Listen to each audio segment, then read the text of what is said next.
को निपटाए और ये मामले का पाकिस्तान में अफगानिस्तान का झंडा कैसे लहराया जा सकता है, वो भी सुपर हाईवे पर और जगह पर। ये नहीं, एक ज़माने में याद करें कि वो ये सुपर हाईवे पर आपके जमीयत उलमा इस्लाम के भी झंडे सारी जगह लग गए थे।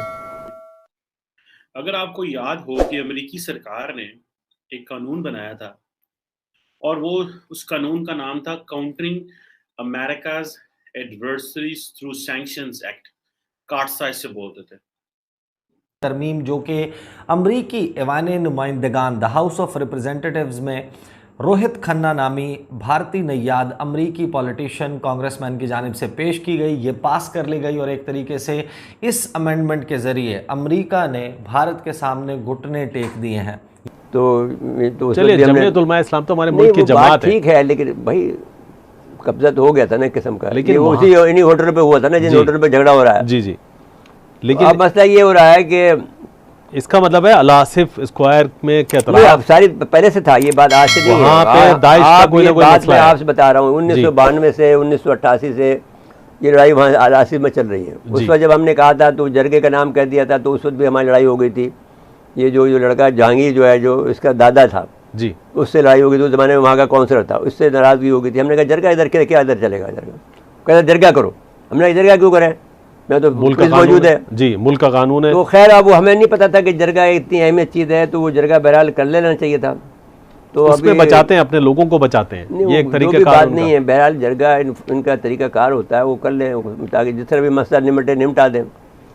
तो लेकिन मेरे साहब इस पे ज़रा सीरियस लेना चाहिए इदारों को मामला। मैं भाई अब इससे ज़्यादा देखो जैन साहब, इससे ज़्यादा क्योंकि सीरियस मामला है, संजीदा मामला है बहुत ज़्यादा जी, इससे ज़्यादा नहीं बोलना चाहिए। लेट आवर इंस्टीट्यूशंस वर्क, देख लेते उनको काम कर देने चाहिए। ऐसा नहीं है कि वो कोई हम बिल्कुल मैंने दम साधे हुए बैठे होंगे।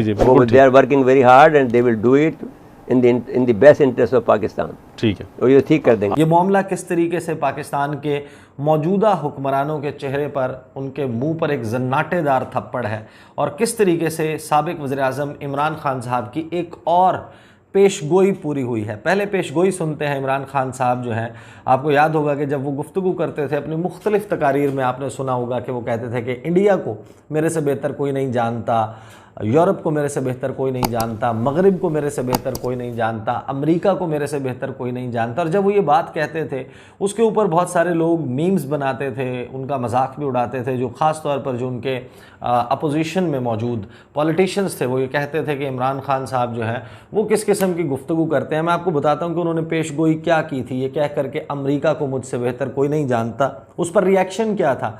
शहबाज शरीफ समेत जो मुस्लिम लीग नून की क़यादत है ख़ास तौर पर, उन्होंने किस तरीके से रिएक्ट किया था। और अब है कि ये एक वाक़या हो गया है जो कासिमाबाद के पास में एक होटल है, वहाँ पर एक बच्चे का मर्डर हो गया, बिलाल काका साहब का। तो हमें उसका बहुत अफसोस है, हमारे भाई हैं, लेकिन ये है कि उनको नहीं अब यह मालूम, उसकी वजूहात मालूम होनी चाहिए क्या है, लेकिन वो वजह ये नहीं होनी चाहिए कि उसकी वजह से आप उसके होटल को जला दें। तो उसको जो नॉर्मल कोर्स है उस पर जाना चाहिए था जी, कानून के मुताबिक जाना चाहिए था। वो मर्डर तो मर्डर है ना, फिर उस पर तो बच नहीं सकता तो कोई भी आदमी जो भी होता। दूसरी बात यह है कि अब उसके बाद में फिर वो बहुत से मामलात ऐसे हो गए कि कोर्टा में किसी आदमी को, किसी सिंधी को उन्होंने पकड़ लिया और उन्होंने कहा कि देखिए हम आपके साथ में आप वही सलूक कर सकते हैं जो आपने हमारे साथ वहाँ किया है, नहीं हम नहीं करेंगे क्योंकि हम पाकिस्तानी हैं। तुम्हारे बाप का सिंध है, एक पठान कह रहा है ना, मेरे बाप का बलूचिस्तान है। उसने बहुत अच्छी बातें की हैं जी। और मैं सक्कर में रहता हूँ और मैं आपके साथ बुरा सलूक नहीं करूँगा जो आपने किया, क्योंकि मैं पाकिस्तानी हूँ, मैं मुसलमान हूँ, और बहुत अच्छी बातें की हैं। तो यही बात आपको याद रखनी चाहिए कि ये हमने जिस वक्त में ये MQM ने शुरू किया था उस वक्त भी हमने ये बात कही थी कि ये बात याद रखें कि पठान और पंजाबी और सिंधी कोई भी हो, ये पाकिस्तानी है। और उसमें आपको ये बात पहले भी इन्होंने एक ज़माने में उठा था, जो JSN का जोर उठा था, तो उस वक्त भी हमने इस मामले को मैंने रोक लिया था। अब उसी रास्ते पे ये लोग MQM जा रहे हैं। अब ANP और इनका इत्तेहाद हुआ है MQM का, तो अब हम तो खुश हैं इस बात से कि पठानों के साथ मसला नहीं है, मसला अफगानियों के साथ है। अब अफगानियों ने ये हरकत की है कि वहाँ पर जो है वो दाइश का गढ़ है और वहाँ पर जो है स्क्वायर सुपर हाईवे परचम लहराना बड़ी खतरनाक बात है जी। ये एक किस्म की इस बात की है कि ये हम कैसे बर्दाश्त कर सकते हैं, इनको किसी तरह से भी आप इसको निपटाएं, क्योंकि ये बड़ा एक मसला है।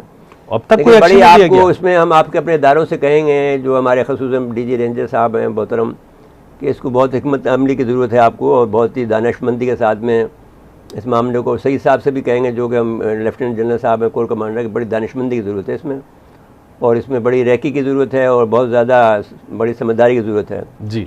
और इसमें इंटेलिजेंस को भी काम करना पड़ेगा। जो भी IB है ख़ुसूसन, वो इसमें बहुत अहम किरदार अदा कर सकती है, क्योंकि जो पुलिस का अदारा होता है उसको चप्पे चप्पे का पता होता है, तो वो ये अदारा काम करे और इस मामले को। और ये बड़ा इम्पोर्टेंट इस सेंस में था कि ये बेसिकली आपको पता है अमेरिका जो है वो बेसिकली क्योंकि रूल्स बेस्ड इंटरनेशनल ऑर्डर की बात करता है, तो वो ये समझते हैं कि हमने जो कुछ भी करना है वो रूल्स की शेप में लेके आए, वो लॉ बनाए, कॉन्स्टिट्यूशन में चला जाए। वो अगर इंटरनेशनल लॉ की बात करेगा तो वो जो है वो उसको थ्रू शुरू करेंगे, UN में जाएंगे, UN चार्टर से चीजों को देखेंगे। इस तरह अमेरिका के अंदर भी जो है वो अपनी जब बात करेंगे तो वो कहेंगे भाई सबसे पहले जो चीज देखनी है वो कि कांग्रेस क्या कर रही है, क्योंकि सेपरेशन ऑफ पावर है वहां पे। तो कांग्रेस के पास बहुत सारे जो है वो कानून है। अभी आपको याद होगा कि इंडिया ने रशिया से S-400 खरीदे थे, जो तकरीबन I think somewhere around $5.2 billion की डील थी, और बहुत सारे वो जो है वो उनमें से 2 या 3 जो हैं वो आगे हुए हैं, कुछ उन्होंने पाकिस्तान के बॉर्डर पे लगाए हैं, कुछ चाइना के बॉर्डर पे लगाए हुए हैं। और इंडिया आपको पता है टाइम एंड अगेन चेक करता रहता है पाकिस्तान के टेम्परामेंट को, टेम्परेचर देखता रहता है कि पाकिस्तान क्या सोच रहा है। अभी ये जो काटसा बेसिकली ये जो countering America's adversaries through sanction है, बेसिकली ये रशिया के ऊपर था, ये ईरान के ऊपर था, ये नॉर्थ कोरिया के ऊपर लाइकली ये वहां पे इम्प्लीमेंट होता। अभी क्या हुआ है कि जो हाउस ऑफ रिप्रेजेंटेटिव है उसने कानून साजी की है, उन्होंने कहा जी कि इंडिया का स्पेसिफिक एक वेवर